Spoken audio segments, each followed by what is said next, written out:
All right, welcome back to the channel. Terence Crawford beat a drained and tired Errol Spence Jr., according to Eddie Hearn, as Terence Crawford goes in to one of the best cards that I have seen this century. I can't say whether it's one of the best American card ever, because let me tell you, if it's the best American card ever, then it's the best card ever. But let's talk about those two things in this video.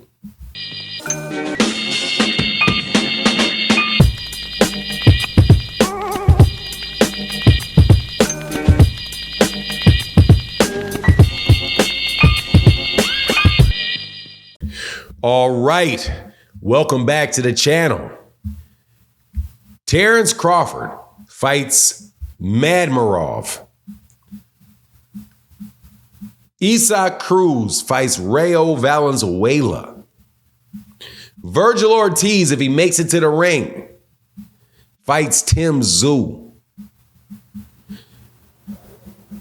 Jarrell Big Baby Miller fights Andy Ruiz. Absolutely stacked card in Los Angeles. There's should be no way in the world that this fight does not do extremely well. I didn't hear whether it was on pay-per-view or not. If it's on pay-per-view, I'm buying it. If it ain't on pay-per-view, I'm watching it. I very well may get up, get on a plane, and go see this fight ringside myself. Absolutely excellent job by Turki Al-Sheikh for his first fight card in the United States. And not having that fight in Saudi Arabia, but having it in the United States shows some dexterity in his organization that I did not see coming, but I am extremely thankful for. Do not hate people for doing things that are great. Speaking of that, Errol Spence Jr. lost to Terence Crawford, who is at the head of this card coming up that I just described on August 3rd. Never going to hate on Terence Crawford for being great, because that is absolutely positively what he is. He beat Errol Spence Jr.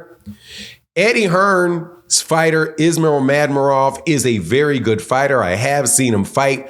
That's going to be a tough, fresh, young, undefeated fighter, world champion at a higher weight class than Terence Crawford has fought at before. He is on a completely different level of a fighter than Jeff Hearn was, who was very, very lucky to ever get that 147-pound WBO championship. And I do think his youth and his freshness and all of that does create a good situation for that fight that I completely expect Terence Crawford to win. Why wouldn't I? He's the best fighter in the world. And not only is the best fighter in the world, Terence Crawford is looking at this point like one of the best fighters I've ever seen.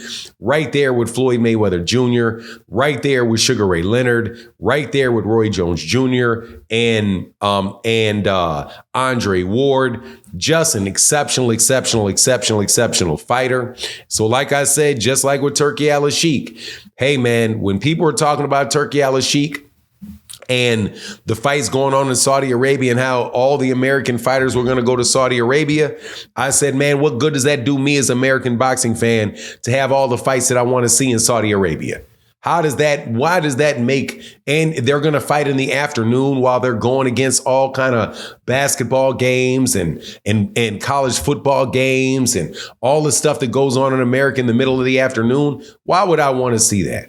I wouldn't want to see that. I'll watch the fight because I'm a hardcore boxing fan, but I'm never going to go to Saudi Arabia. I'm going to be in the United States. But all the other people that I really want to see boxing with, that I want to talk boxing with, they're more than likely they're going to be watching college basketball and college football and things like that on Saturdays. The only sports you know for sure they're really not going to be competing with often is the NFL, who's on Sunday, right? But too much competition. But when he shows this type of card and he's willing to work with everybody, because this card is majority PBC fighters. Majority PBC fighters. And you got 1 or 2 matchroom fighters. You got a couple, I think you got a couple Queensberry fighters. You got to give him his props. So likewise, I'm not accepting what Eddie Hearn said about Terence Crawford and saying, hey, man, this is a new, fresh dude. This is not some tired old fighter, who's drained himself down in weight in Errol Spence Jr. Look, man, Errol Spence Jr. could have been whatever, and the absolute prime Errol Spence Jr. and looked absolutely his best, and still probably would have had a hard time beating Terence Crawford, because that's the level of fighter that Terence Crawford is. So I reject that analysis of it, because I'm going to pay enough respect to Errol Spence Jr. himself to say, hey, man, I knew that clearly he was not, something was off about him, but still, that doesn't mean that Terence Crawford still couldn't have won that fight. Now, moving forward with Terence and Ismail Madaro, if Errol Spence Jr. is at 154, because he put out a video yesterday when he was walking around, like he went to a fan's house, and man, it was a really nice thing to do. A guy that was in hospice, like stage 4 hospice in his home, which meant basically mean he knows that, I think he had cancer and he was terminal. So more than likely, he's going to pass away soon. And Errol was his favorite fighter. Errol made an appearance, knocked on his door, spoke with the guys, sat down on his couch. Man, just excellent show, excellent thing for him to do. And I'm glad that he showed that he did it and he taped that he did it, so the man can get his shine out there on the internet. And not only would he have the pleasure of meeting Errol Spence, he also can go to the internet and see him talking. So just a beautiful thing out of Errol Spence Jr. But if you saw what he looked like there, he did not look fat or anything, but he did look very big.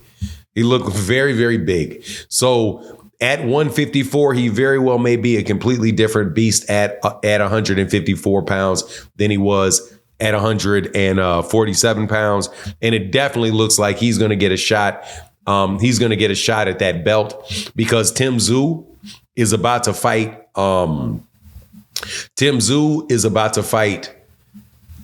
What's his name?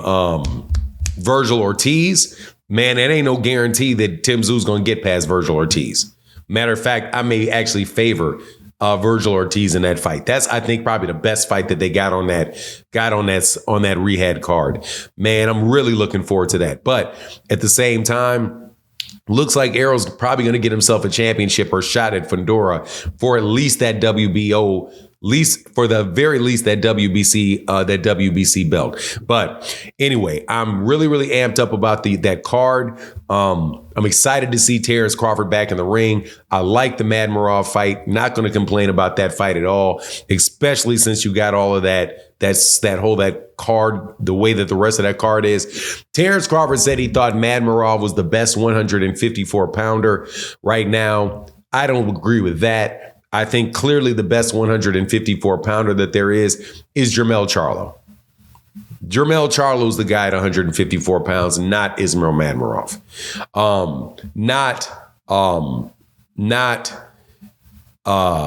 Sebastian Fundora, not Tim Tszyu, not the IBF champion. I don't remember if the IBF is vacant or not, but the best guy is Jermell Charlo. So nobody's going to answer a question about who the best is until they fight that guy. Anyway, that's my take on the matter. Please let me know what you think in the comment section. And with that, I'm out. Deuces.